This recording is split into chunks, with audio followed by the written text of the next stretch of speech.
baru kita datang, Tuhan tolong bantu Tuhan supaya tahun depan aku bisa 30 karung Tuhan. Tiba-tiba pas 30 karung kita lupa. Pupuknya mahal Pak Pendeta.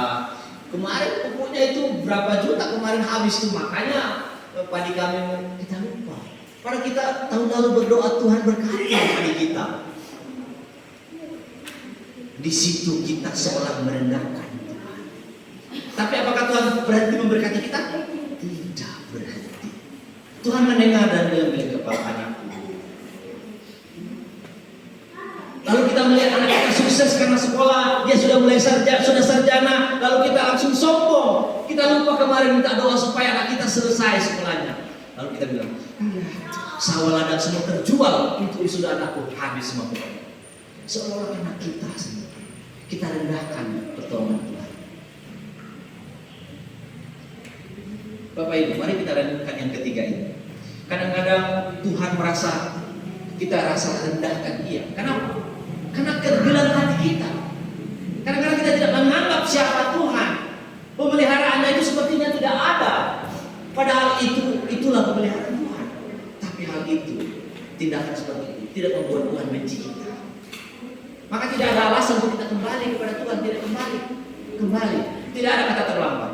Tidak ada orang bilang, aduh saya sudah banyak dosa, rasanya kalau datang kepada Tuhan malu saya. Apa malu? Tak ada istilah malu di hadapan Tuhan. Kalau orang mau bertobat, datang bertobat. Lebih baik masih hidup daripada mau mati baru bertobat. Kenapa? Kenapa kita baru mau mati baru bertobat? Orang tidak merasakan kebaikan kita lagi karena kita bertobat. Tapi kalau kita baru masih hidup, orang merasakan kebaikan kita, orang diberkati karena kebaikan kita. Karena kita masih hidup, kita sudah bertobat menjadi berkat, memuliakan Tuhan.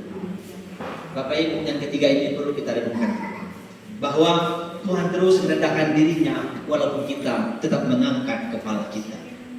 Makanya ketika kita berdoa, kepala kita akan tertunduk, Bapak Ibu.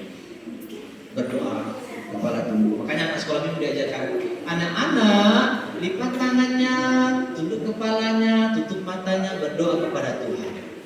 Artinya apa? Merendahkan hati.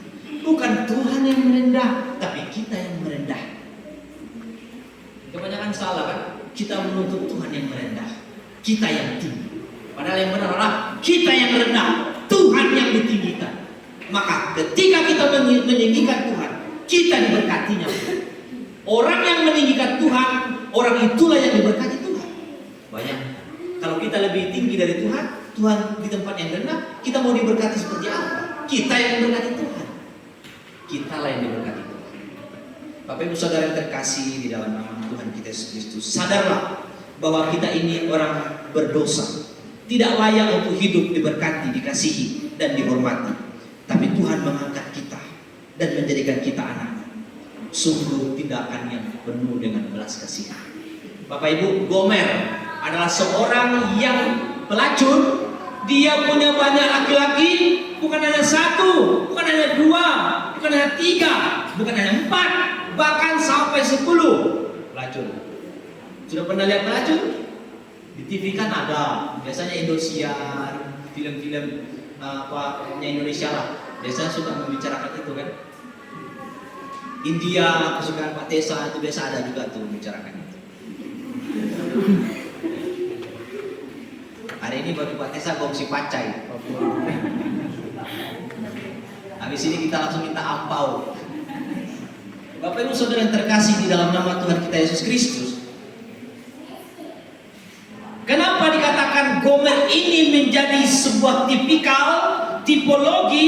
Ini penutup saya supaya Bapak Ibu punya pemahaman yang jelas tentang kebenaran hari ini. Gomer ini seorang pelacur, punya banyak kekasih, punya banyak suami tanpa menikah. Tuhan menggambarkan Gomer itu seperti manusia, seperti orang Israel yang punya banyak Tuhan. Mereka menyembah pohon, mereka menyembah batu, mereka menyembah bintang, mereka menyembah api, mereka menyembah danau, mereka menyembah apapun itu. Mereka banyak Tuhan. Sama dengan manusia saat ini. Dia punya Tuhan hanya satu, itulah Yesus Kristus, tapi menyembah yang lain. Masih selingkuh dengan Tuhan. Makanya Tuhan berkata, Hosea, ambil Gomer beli dia dengan harga yang mahal. Dan engkau menjadi suaminya, dia menjadi istri. Sama dengan kita dengan Tuhan. Tuhan membeli kita, maka kita menjadi pengantin perempuan, Allah menjadi pengantin laki-laki dalam kitab Wahyu. Artinya apa?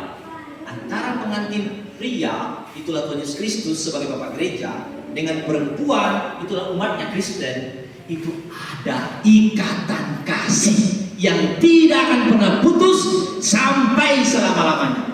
Itulah hubungan orang Kristen sesungguhnya. Ketika kita mau memiliki ikatan kasih seperti suami istri, kita sebagai ibu, sebagai wanita mempelai perempuan, Tuhan Yesus sebagai mempelai pria, maka keduanya memiliki ikatan yang tidak akan pernah diputuskan. Kalau sudah ada ikatan, Bapak Ibu tidak minta berkat pun diberkati. Amin. Kalau sudah ada ikatan, Bapak Ibu tidak minta disembuhkan pun Tuhan sembuhkan. Kalau sudah ada ikatan, Bapak Ibu tidak minta sesuatu pun Tuhan berikan. Seperti itulah ikatan. Jadi Bapak Ibu yang masih punya ikatan kuat dengan suami istri pasti merasakan. Pada saat tidak perlu tunggu ulang tahun, tiba-tiba sudah diberikan tas baru. Pak, kok ada tas baru? Pura-pura istrinya. Enggak, kan emang harus ulang tahun. Iya sih katanya. Pura-pura, kok ada baru lagi, kan nggak ada uang katanya. Padahal dia pengen kan sebenarnya. Itu berarti ada ikatan kasih antara suami dan istri. Pada saat suami juga berulang tahun, diberikan sepatu baru dan senang, bukan soal harganya, tapi kasih dan terus memberi. Itu dan ikatan kasih. Bapak Ibu, kita harus mulai seperti ini. Jadi kalau ada yang ulang tahun, sebenarnya tidak harus menunggu ulang tahun, supaya bisa membiasakan. Karena kalau tiap hari kan habis lah tekor kan. Jadi misalkan tiap ulang tahun mare ya, setidaknya belikan es krim yang harganya cuma 5.000. Habis dimakan langsung habis. Tapi itu berarti ikatan cinta. Nggak usah harus